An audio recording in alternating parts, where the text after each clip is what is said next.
Being elected as chief by my own people, I thought I could protect them.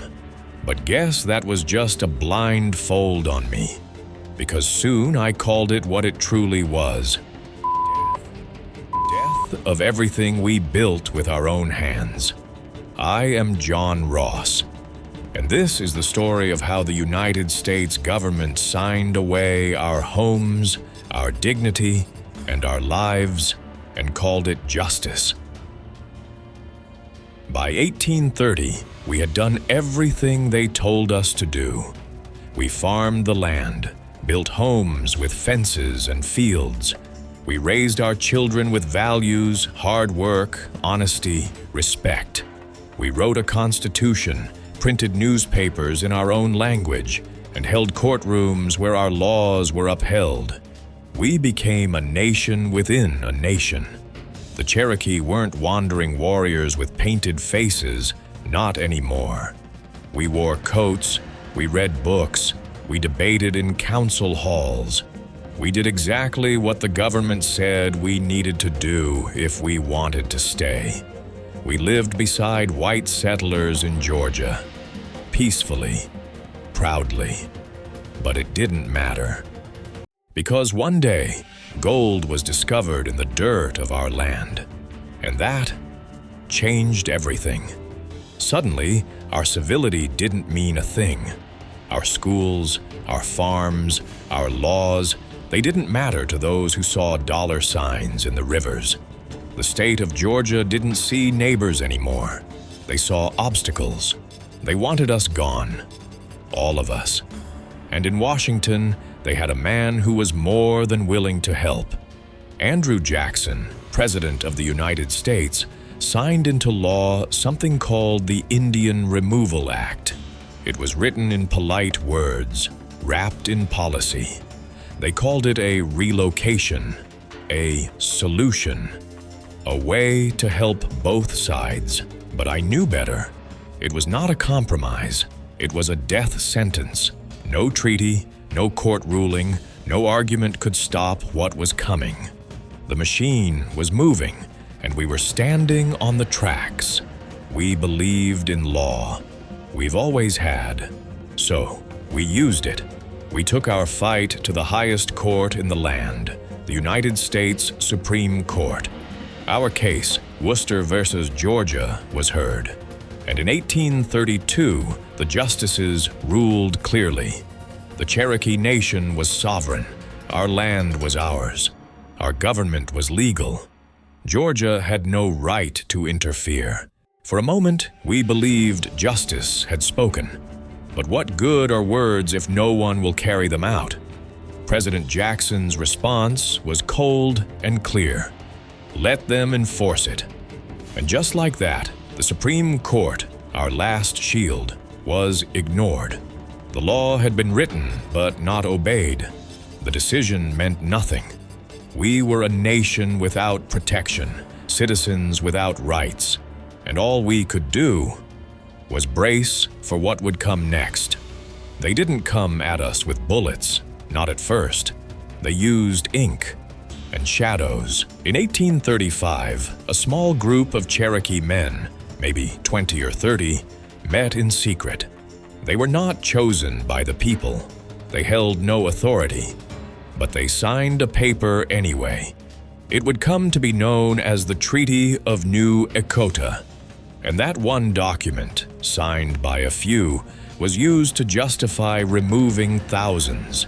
They sold out our homes, our fields, our graves. They told Washington what it wanted to hear, and the government used it. I pleaded with Congress. I told them this treaty was a lie, but it didn't seem to work anyway. We gathered over 15,000 signatures, nearly every Cherokee still living in the East. Men, women, elders, all begging, all saying the same thing. Don't let this happen. Don't make this mistake. But they didn't listen. The treaty passed by a single vote in the Senate. One vote sealed the fate of an entire nation. We were betrayed by strangers, and worse, we were betrayed by our own. The conditions didn't get any better. It only got worse. The summer of 1838 did not come with sunshine. It came with steel. General Winfield Scott marched in with 7,000 U.S. troops, armed, ordered, and ready to clear us out. They didn't knock, they didn't ask. They came with bayonets and commands. Families were ripped from their homes in the middle of meals, in the middle of prayers, in the middle of quiet. Children clung to door frames. The elders fell to the ground. Mothers begged for time to gather food or clothing, anything. But the soldiers didn't wait. They moved fast, like we weren't human, like we were some random furniture that they were trying to move. We were rounded up like cattle, herded into stockades, open-air pens made of wooden fences. No shelter, no blankets, no food. The sun scorched our skin by day. The rain soaked us at night. And if it couldn't get any worse, there came the sickness. People fell where they stood. Some never got back up. You could hear it all, babies crying, mothers screaming, men coughing up blood. There were no enemies here, no soldiers to fight. We weren't rebels. We were neighbors. We built towns. We ran schools. We signed treaties. And still, this was how they came for us. They waited until fall to move us, late 1838. That's when the long walk west began. More than 16,000 Cherokee, forced to march over 1,000 miles through forest, rivers, mountains, and snow. And most of us didn't even have shoes. The nights were cold, the food was never enough, and the pace was brutal. If you fell behind, you were left. If you got sick, you were forgotten. If you stopped too long, the soldiers would end it right there, with a bullet. We buried our shallow graves on the side of the road, barely covered by dirt and leaves. We marked them with rocks, if we had the time. One night, on the trail, I held my wife's hand. As her breathing slowed, her name was Quati. She had given food and her blanket to children who were shivering, and the cold caught her in return. She died of pneumonia. I held her hand until the frost took her, and then I had to let go, because the march wouldn't stop, not even for love. She was just one of thousands. Children died in their mother's arms. Old men collapsed and were left behind. Some soldiers grew tired of waiting and shot the stragglers. There were wagons, but not enough. There were supplies, but they were often stolen or spoiled. We drank from creeks and slept in mud. We prayed in whispers because hope had grown too fragile to speak aloud. And still, we walked, step after step, day after day.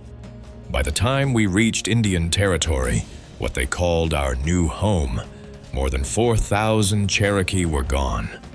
1 out of every 4. Not from war, not from rebellion, but from cruelty, from neglect, from betrayal. They called it removal, but we called it what it truly was, a trail of tears. They said we only lost land, but the truth is, we lost far more than boundaries drawn on a map. We lost our language, the words passed down from firelight and elders. We lost our songs, the ones that healed and celebrated and remembered.